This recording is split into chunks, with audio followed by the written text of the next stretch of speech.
మీకోసం కార్యక్రమంలో భాగంగా జిల్లా కలెక్టర్ పి రాజాబాబు స్థానిక కలెక్టరేట్లో ప్రజల నుండి అర్జీలు సేకరించారు. ఈ కార్యక్రమంలో సంయుక్త కలెక్టర్ గోపాలకృష్ణ, డిఆర్ఓ ఓబులేష్, పలువురు జిల్లా అధికారులు పాల్గొన్నారు.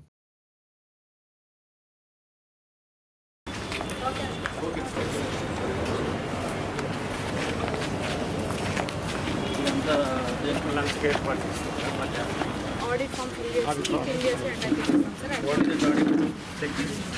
Details of the audit. ఇది ఆన్లైన్ చేయమా మరి? ఆన్లైన్ చేస్తాం. రిజిస్ట్రేషన్ రిజిస్ట్రేషన్ కాన్సెప్ట్ కలెక్ట్ చేసి ఆఫీసర్ వెరిఫై చేస్తాం.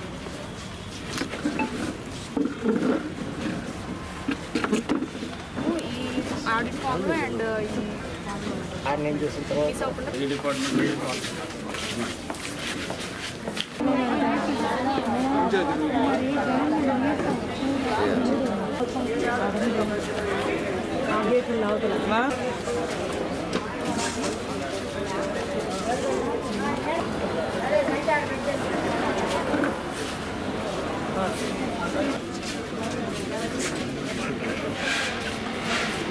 పంపించారు.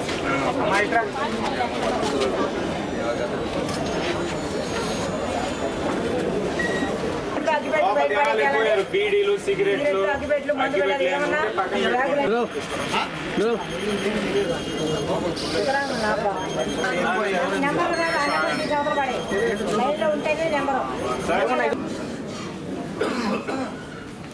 అమ్మా అర్జెంటాలో నమోదు చేయండి.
ఎన్ని టేకింగ్ పొజిషన్ తీసుకున్నారు, ఒకవేళ పెండింగ్ ఉంటే ఏ కోర్టులో పెండింగ్ ఉందని వివరాలు కూడా అడిగి ఆల్రెడీ ఆన్సర్ చేస్తారు. వాళ్ళకి డేటా అంతా ఉంది.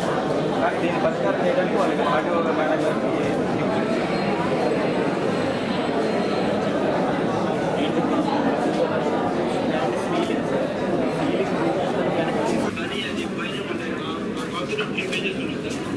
జడ్జిమెంట్ గురించి పక్కన పెట్టు, నువ్వు జడ్జిమెంట్ గురించి పక్కన పెట్టు. ల్యాండ్ సీలింగ్ అసలు జరిగింది అక్కడ యాక్టివిటీ? సార్ యాక్చువల్లీ జరిగి మా సీలింగ్ రిజిస్టర్స్ ఉన్నాయి సార్. సీసీ రిజిస్టర్స్ అయితే ఆ నెంబర్స్ లేదు కానీ సీసీ ఫైల్స్ లేదు సార్. కరెక్ట్ అదే రిజిస్ట్రేషన్ ఆర్థిక సాయం కలెక్టర్లు మారారు. నీకు మళ్ళీ ఇద్దామని పాస్బుక్ మార్చి పంపించండి, మళ్ళీ కొత్తగా అయిద్దాం పంపించాము. మళ్ళీ రిమార్క్గా ఉండి మళ్ళీ పంపించండి అని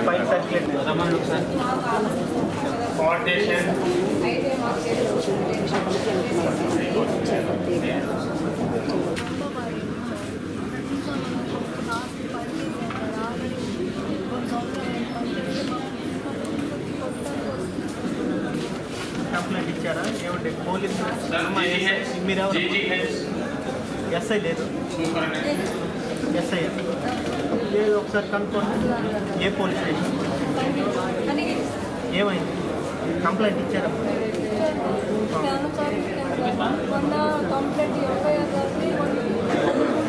ఇదేమ్మా ఎస్సీ గారు ఎస్సీ గారు ఏంటంటే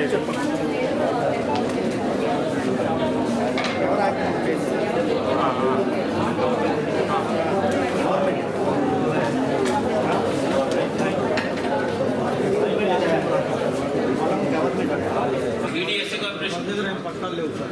ఎఫ్ఐఆర్ కూడా ఓపెన్ అయింది. ఈడీఎస్సీ పట్టాలతో వాళ్ళు ఆక్రమించేస్తారు.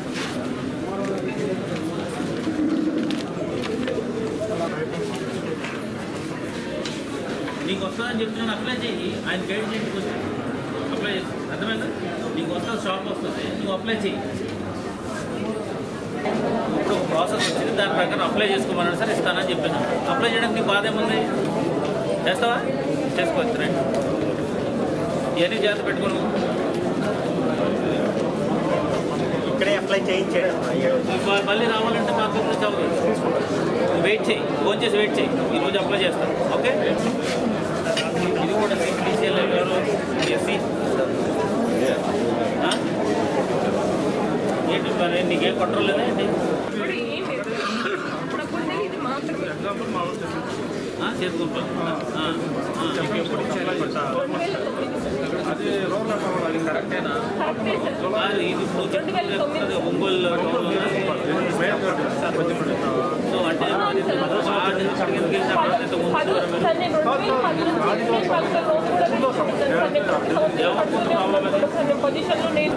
ఎవరు తీసుకురా అలా ఉండవండి. కనుక్కొని ఇక్కడే డైరెక్ట్ వెరిఫై చేస్తాం. చేస్తే వాళ్ళు చెప్పేస్తారు.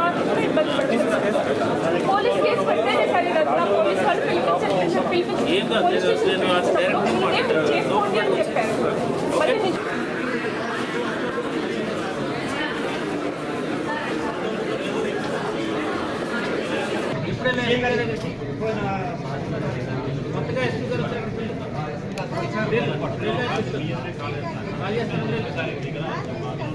పోలీసులు రాను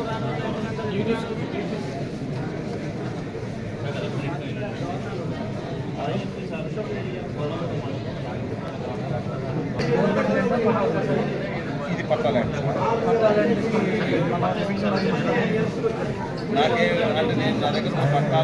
విస్తీర్ణాన్ని బట్టి యూరియన్ సప్లై చేయాలని ఏపీ రాష్ట్ర కిసాన్ కాంగ్రెస్ పార్టీ నాయకులు కొండ్రగుంట సుబ్బారావు డిమాండ్ చేశారు. స్థానిక కలెక్టరేట్ వద్ద రైతులకు యూరియన్ ఎంఆర్పీ ధరకు ప్రభుత్వం సప్లై చేయాలని నిరసన కార్యక్రమం చేపట్టారు. ఆంధ్రప్రదేశ్లో యూరియా కొరత రైతులు ఏదిస్తూ ఉంది కనుక ఈ ప్రభుత్వానికి పట్టలేదు, రైతు సమస్యలు పట్టలేదు, శనగ సమస్య పట్టలేదు కనుక ఈ రైతులకి 266 రూపాయలు కావాల్సినటువంటి యూరియా బ్లాక్ చేసి బ్లాక్ మార్కెట్లో అమ్ముతూ ఉంటే ప్రభుత్వం స్వాధీనం చేస్తూ ఉంది. మరి ఈరోజు రైతులు ఎంతో ఇబ్బంది పడుతూ ఉన్నారు. మరి ఆరుగాలం చేసినటువంటి పంట అమ్ముకునేదానికి లేదు. ఈరోజు మరి ఇటువంటి ఇబ్బందుల్లో ఉంటే రైతులకి ఎలాంటి సమస్యల్ని సృష్టిస్తూ ప్రభుత్వం ఇవ్వాల్సినటువంటి యూరియాని మరి సారాయి ప్రమాదమా, యూరియా ప్రమాదమా, యూరియా వేస్తే క్యాన్సర్ వచ్చిందని చెప్పేటువంటి పరిస్థితిలో ఉంది. మరి అందుకని చెప్పి ఈరోజు రైతు సమస్యలు మీ దృష్టికి తీసుకొస్తూ ఉన్నాం. ఈరోజు కేంద్ర రాష్ట్ర ప్రభుత్వాలు కూడా రైతుల్ని పట్టించుకొని రైతుల్ని కావాల్సినటువంటి యూరియాను సప్లై చేయమని చెప్పి ఈ పార్టీ తరఫున, రైతు సంఘాల తరఫున డిమాండ్ చేస్తూ ఉన్నాం. నమస్కారం. దేశంలో 145 కోట్ల మంది ప్రజల్లో ముఖాల్లో చిరునవ్వు పూయించిన ఘనత ప్రధాని నరేంద్ర మోడీదని Ongole BJP assembly convener Yoga Yadav అన్నారు. ఒంగోలు బాబూజీ కాంప్లెక్స్ వద్ద దేశంలో వస్తు సేవ పన్ను తగ్గించిన సందర్భంగా బాణాసంచా కాల్చి సంబరాలు నిర్వహించారు. ఈ కార్యక్రమంలో బీజేపీ జిల్లా అధ్యక్షుడు సెగ్గం శ్రీనివాస్, ప్రధాన కార్యదర్శి మాకనేని సమరసింహం, సీతారామయ్య, మోజే, లక్ష్మీ కావూరి, రాజేష్ వర్మ, రమాదేవి, విజయ మోడీ, రవి యాదవ్, రాజశేఖర్ సత్యనారాయణ, గుర్రం రంగనాథ్, రవీంద్ర కొమ్ము, శ్రీనివాసరావు తదితరులు బాగున్నారు.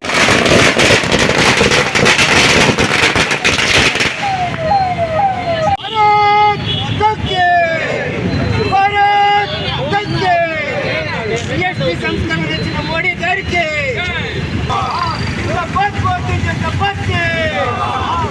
నరేంద్ర మోడీ గారి నాయకత్వం, నరేంద్ర మోడీ గారి నాయకత్వం.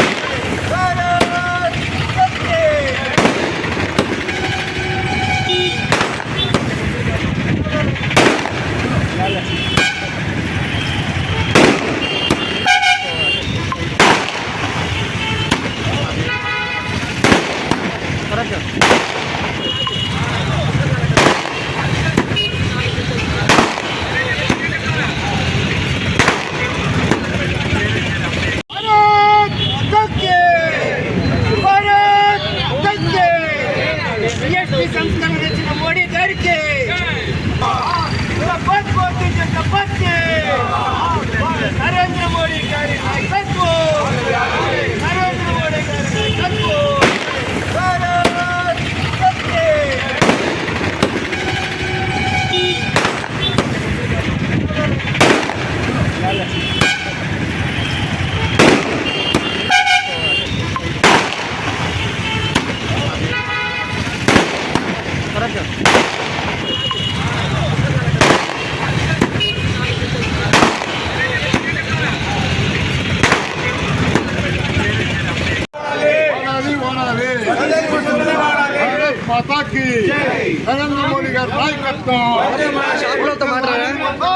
షాపులతో మాట్లాడరా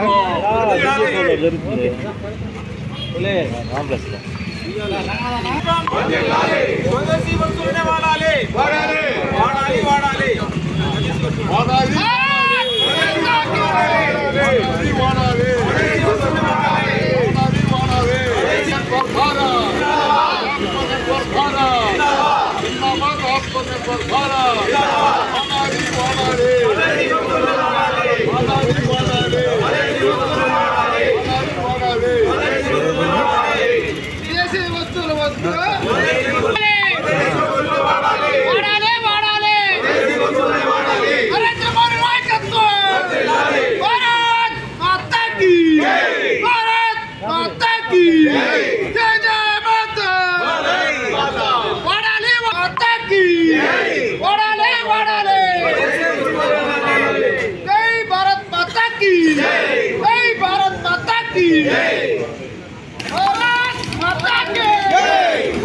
ఈ రోజున మన ప్రియతమ ప్రధానమంత్రి నరేంద్ర మోడీ గారు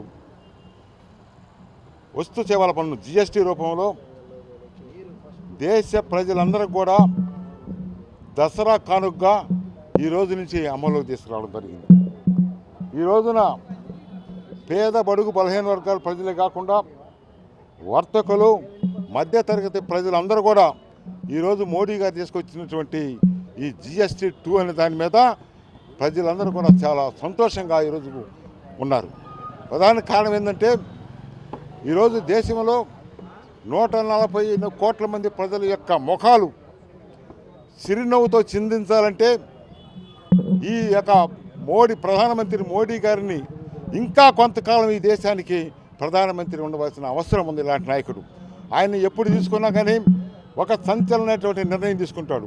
ఆయన దృష్టి అంతా పేద బడుగు వర్గాల మీద అదేవిధంగా వర్తక వర్గాల మీద ఉంది కాబట్టి ఈ రోజున ఎన్ని ఒడిదుడుకులు వచ్చినా కానీ దేశానికి ఎక్కడ తొనకుండా మరి అలాంటి అమెరికా లాంటి దేశానికి తల వంచినటువంటి ధీరుడు ఎవడైనా ఉన్నారంటే ఖచ్చితంగా నరేంద్ర మోడీ గారు అని చెప్పి సందర్భంగా చెప్పక తప్పదు. అదేవిధంగా నిన్ననే రాజ్నాథ్ సింగ్ గారు చెప్పడం జరిగింది, ఈ దేశానికి 2039 దాకా కూడా నరేంద్ర మోడీ దేశానికి ప్రధానమంత్రిగా ఉంటారని భారతీయ జనతా పార్టీ ఉన్నటువంటి అత్యున్నతమైన పదవులు ఉన్నటువంటి రక్షణ శాఖ మంత్రి అయినటువంటి మరి రాజ్నాథ్ సింగ్ చెప్పడం జరిగింది. ఈ యొక్క కాంగ్రెస్ పార్టీ కానీ ఇవన్నీ కానీ ఎన్ని చెప్పుకున్నా కానీ ఈ దేశంలో కాంగ్రెస్ పార్టీ అనే దానికి ఇంకా ప్రాధాన్యత లేదు, ప్రజలందరూ మర్చిపోయారు. ఈరోజు ఎన్డీఏ కూటమి తరఫున ఈ రాష్ట్రంలో మరి పరిపాలన బాగా జరుగుతుంది. అంతేకాకుండా ఈ రాష్ట్ర ముఖ్యమంత్రి అయినటువంటి నారా చంద్రబాబు నాయుడు గారు నిన్నే ప్రకటించడం జరిగింది, ఈ యొక్క GST వలన ఈ రాష్ట్ర ప్రజలకి ఈ రాష్ట్ర ఖజానాకి 8,000 కోట్ల రూపాయలు బెనిఫిట్ వస్తుందని చెప్పి సాక్షాత్తు ముఖ్యమంత్రి వారే చెప్పడం జరిగింది. కనుక ఎన్డీఏ కూటమి ప్రభుత్వం ఈ రోజున ఏ నిర్ణయం తీసుకున్నా కానీ దేశ ప్రజల కోసమే తీసుకుంటుంది. కనుక మరి ఈ రోజు నుంచి అమలయ్యేటటువంటి GST పథకం గతంలో 4 స్లాబులు ఉన్నటువంటి దాని స్లాబ్స్ని 2 స్లాబులు చేసేసి ఈరోజు అమాంతంగా రేట్లు తగ్గించినటువంటి ఘనత ఒక భారతీయ జనతా పార్టీకి అదే నరేంద్ర మోడీ గారి దక్కుతుంది. కనుక ఈరోజు ఈ యొక్క దేశంలో ఉన్న ప్రజలందరూ పేద మధ్య తరగతులే కాకుండా వర్తకులందరూ కూడా నరేంద్ర మోడీ గారికి కృతజ్ఞతతో ధన్యవాదాలు తెలుపడానికి ఈరోజు భారతీయ జనతా పార్టీ ఆధ్వర్యంలో ఒంగోలులో మనం ఈ యొక్క సమావేశం ఈ యొక్క సభను జరుపుకోవడం జరుగుతుంది. ఈ విధంగా వర్తకులు కూడా చాలా ఆనందంగా ఉన్నారు. కనుక ఈరోజు మార్కెట్ కాంప్లెక్స్ అయినటువంటి బాబూజీ మార్కెట్లో ఇలాంటి కార్యక్రమం తీసుకోవడం మాకు చాలా సంతోషంగా ఉందని తెలియజేస్తూ మరొక్కసారి భారతీయ జనతా పార్టీ తరఫున దేశ ప్రజల తరఫున నరేంద్ర మోదీ గారికి కృతజ్ఞతలు ధన్యవాదాలు తెలియజేస్తాను. నరేంద్ర మోడీ గారి పరిపాలనలో మన ఆర్థిక మంత్రి అయినటువంటి శ్రీమతి నిర్మలా సీతారామన్ గారు ఇటీవల GST చాలా వస్తువుల మీద తగ్గించారు. మరీ ముఖ్యంగా ప్రతిరోజు నిత్యం వాడుకునే వస్తువుల్లో 12% ఉండేటువంటి వాటిని పూర్తిగా వాటి మీద GST ఎత్తేయడం, అలానే మనం ఎక్కువగా వాడుకునేటువంటి వస్తువుల్లో 12% ఉన్నటువంటి వాటి మీద కూడాను దాదాపుగా 99% తగ్గించేసి ప్రజలకు ఎంతో ఉపయోగకరంగా, అలానే ఉత్పత్తిదారులు కూడా ప్రోత్సాహంగా మేక్ ఇన్ ఇండియా అనే ఉద్దేశంతో వాళ్ళని ఉత్సాహపరచాలని ప్రజలందరికీ ఉపయోగపడాలని చెప్పేసి ప్రభుత్వానికి నష్టం జరిగినా కూడా దాదాపుగా 2,50,000 కోట్ల రూపాయలు ప్రభుత్వానికి ఆదాయం సంవత్సరం పడిపోతూ ఉన్నప్పటికీ కూడా ప్రజలకి అలానే వ్యాపారస్తులకి skill India, make in India, local for local అనే నినాదాన్ని కూర్చుకొని ఆత్మనిర్భర్ కృష్ణపల్లి సంఘం రాష్ట్ర అధ్యక్షుడిగా ఎన్నికైన తెల్లక శ్రీనివాసరావు ఎన్నికైన సందర్భంగా ఆయన మిత్రమండలి షేక్ జిలానీ బాషా, ప్రతాప్ కుమార్, కరుణాకర్, 15వ డివిజన్ వైసీపీ నాయకులు బాలకృష్ణ, చంటి యాదవ్ ఆధ్వర్యంలో స్థానిక రామూరులో ఆయన ఘనంగా సన్మానించారు. ఈ కార్యక్రమంలో వైసీపీ నగరపాటి అధ్యక్షుడు కటారి శంకర్, బీసీఎల్ జిల్లా అధ్యక్షుడు బొట్ల సుబ్బారావు, లీగల్ సెల్ జిల్లా నాయకులు నగరకటి శ్రీనివాసరావు, మాజీ జెడ్పీసీ మట్టె రాఘవ, పిగిలి సీను, అనంత శ్రీనివాసరెడ్డి, లగ్గాల కోటిరావు తదితరులు పాల్గొన్నారు.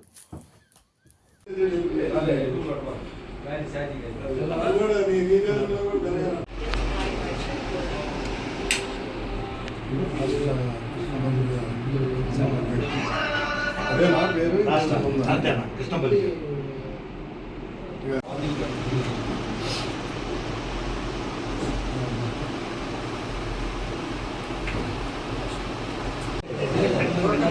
చూడండి సార్ అన్న వీడియోలో ఫోటోలు వెళ్ళిపోతున్నా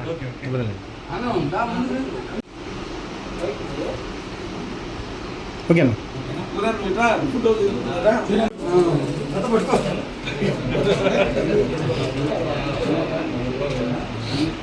ఓకేనా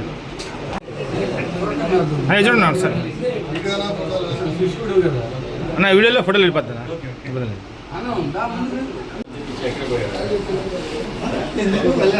ఓకేనా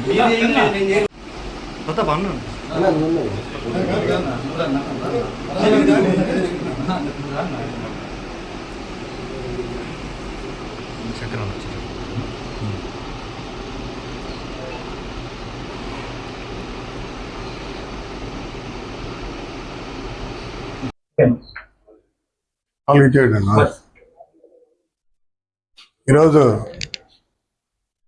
సోదర సమానుడు తెల్లక వాసన్న, ముద్దుగా చిన్న వాసన్న అంటాం. ఆయనకి ఈరోజు వారి సామాజిక వర్గమైనటువంటి కృష్ణపల్లి సంఘానికి రాష్ట్ర అధ్యక్షులుగా ఎన్నుకోబడ్డాడు. ఆ సందర్భంగా మేము అతని స్నేహితులందరం ఈరోజు ఆయనకి శుభాకాంక్షలు తెలపడానికి ఇక్కడ రావడం జరిగింది. తెల్లక వాసన్న మరి కృష్ణపల్లి సంఘం అధ్యక్షులుగా రావడం చాలా సంతోషం. అదేవిధంగా గతంలో కూడా జగన్మోహన్ రెడ్డి గారు వైఎస్ఆర్ కాంగ్రెస్ పార్టీ అధికారంలో ఉన్నప్పుడు కృష్ణపల్లి సంఘం రాష్ట్ర డైరెక్టర్గా అతనికి అవకాశం కల్పించారు. అప్పుడు మేము రాష్ట్ర అధ్యక్షులుగానే వస్తాం అనుకున్నాం, కానీ రాష్ట్ర డైరెక్టర్గా అవకాశం వచ్చింది. ఇప్పుడు కూడా పార్టీ వైసీపీలోనే ఉన్నాడు అనుకుంటున్నా. కుల సంఘాల విషయంలో కూడా ఏ సమస్య ఉన్నా కూడా సంఘాల విషయంలో కూడా చురుగ్గా అన్ని సంఘాలలో కలిసి ఎవరికైనా సమస్య ఉంటే ఆ సమస్య కోసం పోరాడే విషయంలో కూడా ముందుండేవాడు. అటువంటి తెల్లక వాసన్న రాబో కాలంలో భవిష్యత్తులో ఇంకా ఉన్నత పదవులు అధిరోహించాలని కుల సంఘాల్లో రాష్ట్ర అధ్యక్షుల దాకా వచ్చారు. అదేవిధంగా పార్టీల్లో కూడా, ఎందుకంటే ఏ కులంలో పనిచేసేవాళ్ళైనా వాళ్ళకి వచ్చే నామ్స్ ఎలా ఉంటాయంటే సామాజికంగా, ఆర్థికంగా, రాజకీయంగానే ఉంటుంది. ముందు మనం కుల సంఘాల్లో పనిచేసేదే సామాజికంగా పటిష్టత అయిన తర్వాత ఆర్థికంగా మనం నిలబెట్టుకొని తర్వాత రాజకీయంగా కూడా అభివృద్ధి చెందాలి. రాజకీయంగా అభివృద్ధి చెందకుండా కుల సంఘాల్లో ఉన్న విలువ ఉండదు. ఎవరు ఏ కుల సంఘాల్లో పనిచేసినా కూడా ఏదో ఒక రాజకీయ ఉంటేనే ఆ కులానికి సంబంధించిన మరి ఆ సామాజిక వర్గానికి న్యాయం జరుగుతుంది. ఎందుకంటే ఎన్నో సమస్యలు వస్తుంటాయి. ఆ సమస్యల్ని మరి రాజకీయ పార్టీ ఏదో పార్టీలో ఉంటే, అధికార పార్టీయో లేకపోతే ప్రతిపక్షం ఉన్నప్పుడే ఆ సమస్యని మనం అధికారుల దృష్టికి స్పీడ్గా తీసుకెళ్ళగలం. అందువల్ల ప్రతి వ్యక్తి కూడా కుల సంఘాల్లో పనిచేయాలి. అది కూడా వేరే కులాన్ని తక్కువ చేస్తూ విమర్శిస్తూ కాకుండా మన కులాన్ని మనం అభివృద్ధి చేసుకుంటూ అదేవిధంగా మనం రాజకీయంగా కూడా ఎదుగుతూ ఉంటే మన కులానికి సమస్యలు ఏదున్నా కూడా వారికి పరిష్కరించడానికి అవకాశం ఉంటుందని నా అభిప్రాయం తెలియజేస్తూ వాసన్న భవిష్యత్తులో మంచి ఉన్నత పదవులు అధిరోహించాలని మనస్ఫూర్తి కోరుకుంటూ ఆయనకి ఈ పదవి ఇచ్చినందుకు మరి ఒకసారి శుభాకాంక్షలు తెలియజేస్తాం. ఈరోజు రాష్ట్ర కృష్ణపల్లి సంఘం రాష్ట్ర అధ్యక్షులుగా ఆ కృష్ణబల్లి సంఘీలందరూ కలిపి కూడా ఏకగ్రీవంగా అన్న మన మిత్రుడు తిలక శ్రీనివాస గారిని ఎన్నుకోవడం హర్షణీయం. ఈ సందర్భంగా రామ్నగర్ 10వ డివిజన్ యొక్క ఆయన యొక్క మిత్రులు మిత్రమండలి, ముఖ్యంగా ప్రతాపు, జలాని భాష వీళ్ళ ఆధ్వర్యంలో ఇక్కడ ప్రతాప్ గారి ఇంట్లో చిరు సన్మానం ఏర్పాటు చేయడం జరిగింది. ఈ కార్యక్రమానికి ముఖ్య అతిథిగా వైఎస్ఆర్ కాంగ్రెస్ పార్టీ నగర అధ్యక్షులు కటార్ శంకర్ గారు, అలాగే లీగల్ సెల్ నాయకులు నగరకట్టి శ్రీనివాసరావు గారు, మాజీ జెడ్పీటీసీ మట్టా రాఘవ గారు, అలాగే ఉద్యోగ సంఘ నాయకులు రాధాకృష్ణ గారు కానీ ఇతర అతని మిత్రులు జలాని భాష, ప్రతాపు, పివి శ్రీనివాస్ యాదవ్, అలాగే లగ్గాల కోటేశ్వరరావు, చంటి, ఇలా అలాగే ఈ డివిజన్ అధ్యక్షులు బాలకృష్ణ గారు కానీ వీళ్ళందరూ కూడా హాజరై ఈ కార్యక్రమాన్ని దిగ్విజయం చేశారు. ముఖ్యంగా మన నగరంలో బీసీలకు ఏ సమస్య వచ్చినా నేనున్నానంటూ ప్రతి ఒక్కరికి అందుబాటులో ఉంటూ బీసీలని సమీకపరిచి ఏ సమస్యకైనా ముందుండి అందరికి అందుబాటులో ఉండడం వల్లనే ఈ రోజు ఇంతమంది ఆయన యొక్క మిత్రులు కూడా ముందుకు వచ్చి సన్మానం చేయడం జరిగింది.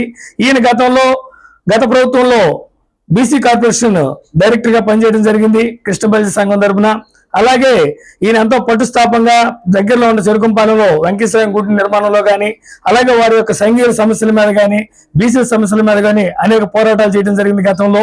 ఇదే స్ఫూర్తితోటి రాష్ట్ర వ్యాప్తంగా కృష్ణబల్లి సంఘానికి అండదండలతో ఉండడంతో పాటు బీసీలందరికి కూడా ఏ సమస్య వచ్చినా అందరికి కూడా పనిచేయాలని, ముఖ్యంగా మరెన్నో రాజకీయంగా ఉన్నత పదవులు అధిరోహించాలని కోరుకుంటూ సెలవు తీసుకుంటాం. మా మిత్రుడు ఎన్నాళ్ళు మేము పక్క ఊళ్ళో ఉండేవాళ్ళమి. ఎప్పుడు కూడాను ప్రతి విషయంలో గాను ఆయన యొక్క సహాయ సహకారాలు అందిస్తూ ఇవాళ మంచి పదవి అలంకరించినందుకు సంతోషంగా ఉంది. రాబోయే కాలంలో ఇంకా మంచి ఉన్నతమైన పదవులు చేపట్టాలని కోరుకుంటూ